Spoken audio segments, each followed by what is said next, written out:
Sveiki, aš esu Mindaugas Kulbokas, pilietinio pasipriešinimo mokytojas, esu instruktorius ir dirbu su žmonėmis, kurie galvoja apie tai, kad reikia vis dėlto turėti tą pilietinę atsakomybę ir bendruomeniškai veikti prieš bet kokią iškilusią grėsmę. Labai dažnai kalbame apie grėsmę, kuri galėtų ateiti iš mūsų rytuose esančio kaimyno, kurį gal net ir kaimynų pavadinti labai sunku, tačiau tų grėsmių turime įvairių ir jos gali būti tiek klimatinės, tiek dirbtinai sukeltos ir būtent piliečių pasipriešinimas ir jų vienybė gali tapti tą esminę dalimi, kai pilietinė atsakomybė krizės metu padeda įveikti tas krizes. Kodėl tai svarbu ir kodėl mes turėtume rūpintis vieni kitais?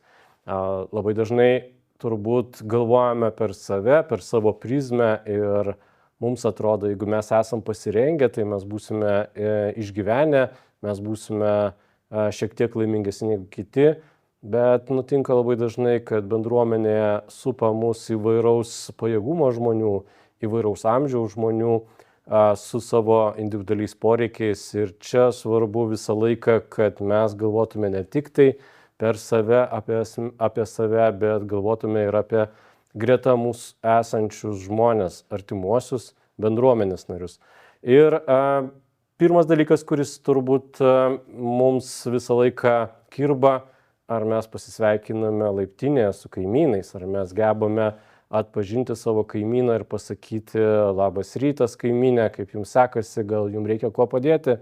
Antras dalykas, kai mes turim tą santykį ir jau gebame pasisveikinti, ko gero krizės metu mums bus lengviau pasiekti vienus kitus, mums bus lengviau susibendrauti, mums bus lengviau veikti į vieną kryptį ir padėti vieni kitiems.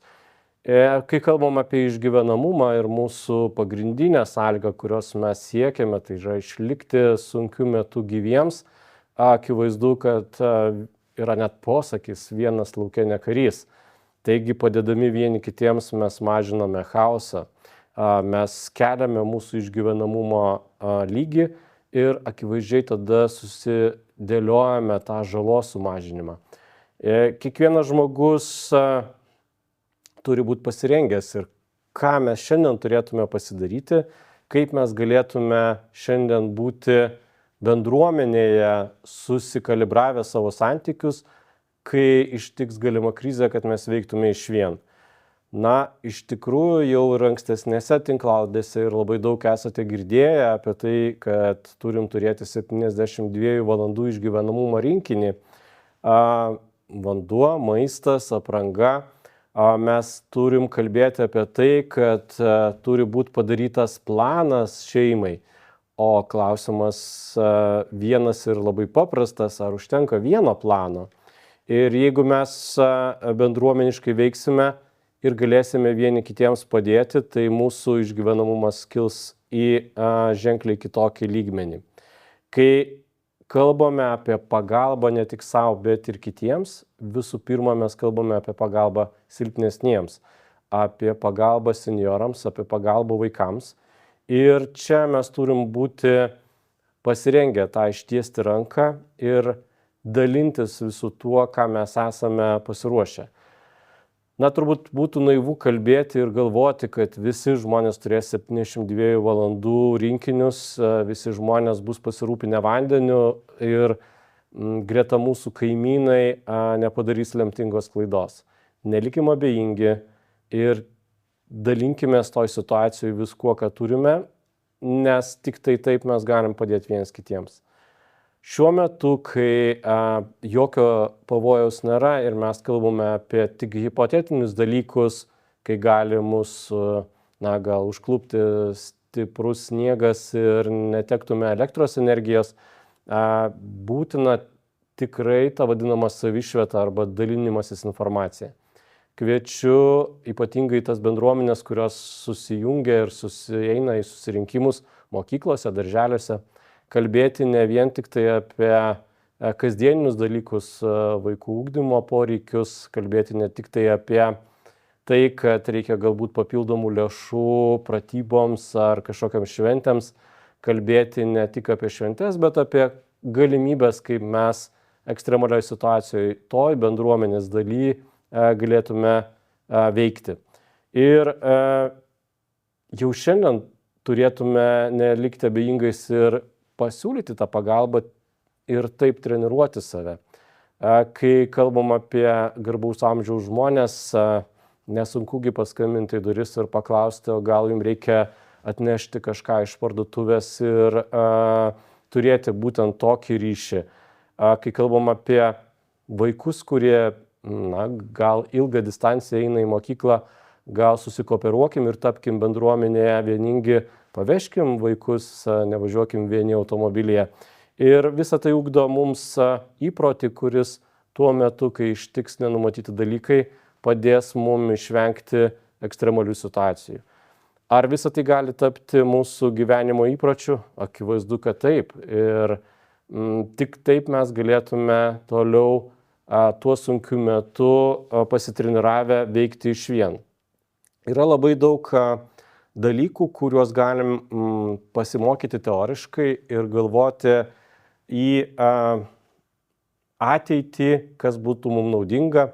Kalbu apie puslapį, kuris savišvietai būtų labai naudingas, svarbios-pamokos.lt. Ypatingai tai svarbu žmonėms, kurie yra šiandien darbingi, turintis jėgų ir per tas svarbias pamokas savarankiškai pasiruošus, matyt, kad ateis daug įdomių inspiracijų, kaip jau šiandien galėtumėt jūs atpažinti tuos žmonės, kurie bendruomenė reikalauja pagalbos, nebūtinai situacijoje, kuri vadinasi ekstremali. Naudinga informacija gali būti ir pagalba tiems, kurie šiandien apie tai nesusimasto arba neskiria tam dėmesio. Pavojinga, aišku, jeigu mes skleisime neteisingą informaciją ir vadovausimės principų, kuris yra gandų nešiojimas. Taigi prieš kažką tai mokant reikėtų patiems atidžiau pasidomėti ir būtent informuoti žmonės tik tai vadovaujantis teisinga suformuota informacija. Kai kalbam apie pilietinę atsakomybę, labai dažnai mes kalbam kažkokią prasme apie fizinę pagalbą, materialinę pagalbą. Bet šiuo metu, kai mus pasiekia daugetas informacijos kanalų, kanalai skleidžia įvairias žinias ir tuose kanaluose galim rasti tiek labai naudingų patarimų, tiek iš tiesų ir klaidinančių žinių. Labai svarbu atskirti ir turėti tą šeštąjį jausmą, kas yra tiesa, o kas yra kūriamos tam tikros melagienos. Gyvenam tam greitam amžiuje, kai mūsų informacija tiek atsinaujina, tiek sensta labai greitai. Ir prieš tai jau esančiose tinklalaidėse matėm, kad net tie išvykimo krepšiai ir jų sudėtis gali kisti priklausomai nuo to, kokiame mes esam pavojuje ar kokia yra ištikusi mūsų krizė. Taigi, rasti patikimą informaciją ir šaltinį yra be galo svarbu. Vienas iš svarbesnių dalykų, kurį turėtume turėti, tai savo mobiliuosiuose telefonuose instaliuotis aplikaciją lt72.lt ir ten sekti naujienas, kurios ekstremalios situacijos metu būtų transliuojamos. Kitas labai svarbus dalykas tai informacijos gavimas iš patikimų šaltinių ir vienas iš jų yra radijo bangomis transliuojama informacija. Čia svarbu atkreipdėmėsi, kad ne visose ekstremaliose ar pavojingose situacijose galite turėti elektros energijos šaltinį. Todėl jau šiandien pravartu turėti namuose radijo imtuvą, kuris yra pakraunamas iš išorinių baterijų. Ir tokiu būdu visą laiką turėti tą informacijos gavimo lauką ir gebėjimą priimti informaciją. Vienas iš esminių dalykų tai yra bendruomenių telkimas. Ir daug turbūt mes kalbam apie tai, kad vaikai susirenka mokyklose, vaikai keliauja į popamokinę veiklą, į būrelius. Yra daug visokių bendruomenių iniciatyvų ir čia labai svarbu, kad jūs nepamirštumėte, kad visa tai gali tapti mums palankę dirvą apie tai kalbėtis, kaip mes elgsimės, kaip mes vieni kitiem padėsime. Reikia pripažinti, kad dažnai pritrūkstama noro apie tai kalbėtis, dažnai žmonės sako, negi taip nenutiks, 21 amžius, mes čia galvojam, kad mumis pasirūpins. Ir iš tikrųjų tai yra esminė klaida pasitikėti kitais, bet patiems nedaryti jokių iniciatyvų. Be jokios abejonės bendruomenės gali jau ir dabar organizuoti savanorius, kurie mielai ateina ir praveda mokymus, kurie nesibaigia tik tai teorijos papasakojimu, bet pademonstruoja praktiškai. Be jokios abejonės jau šiandien mes galim įnešti savo net nedidelį indėlį ir pasitikrinti apie tai, ar kaimynas apie tai žino, ir sudėlioti kaimynui galimus jo veiksmus, jeigu jis to negeba. Ir čia mūsų visuomenės atsparumo ir stiprinimo eigoje galim pasiekti neribotų aukštumų. Kartais atrodo, kad mums reikia čia daug dirbti. O dažnai nutinka, kad mums reikia tik improvizuoti. Dažnai nutinka, kad mes galim savo kasdieniam darbe visą tai pritaikyti ir savo kasdieniam darbe imituoti situacijas. Kalbu ne apie sukūrimą ekstremalių situacijų, nedaugdie, tikrai nesukurkite gaisro namuose tam, kad išmokti, kaip evakuotis iš gaisro, bet iš tikrųjų pasiruošimas turėtų būti paprastas. Taigi, rezumuojant, tai, ką turėtumėt padaryti ir kalbėti jūsų bendruomenėse, kalbėti apie pasiruošimą, kuris yra paprastas, 72 valandų išvykimo iš gyvenimo komplektas. Šeimos planas. Šeimos planas pasidalintas tarp giminaičių, teisingi informacijos šaltiniai ir jūsų gale yra bendruomenės vienybė.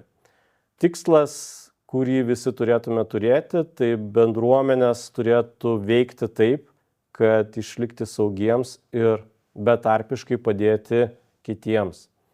Vienok šiandien susiduriam su tema, kuri labai aštri, kad mes esam užsidarę savyje, mes nelinkę bendrauti ir mažai linkę dalintis informaciją. Kviečiu jūs aktyviai įsitraukti į bendruomeninę veiklą ir šituos ir kitus mokymus turėti ne tik dėl visa ko, o turėti kaip įprotį. Ir mokymai jums padės ateityje išvengti nepatogių situacijų, o pasirengęs žmogus iš tikrųjų yra daug kartų saugesnis. Kviečiu aktyviai įsijungti ir dalyvauti bendruomenės veikloje. Iki kitų kartų.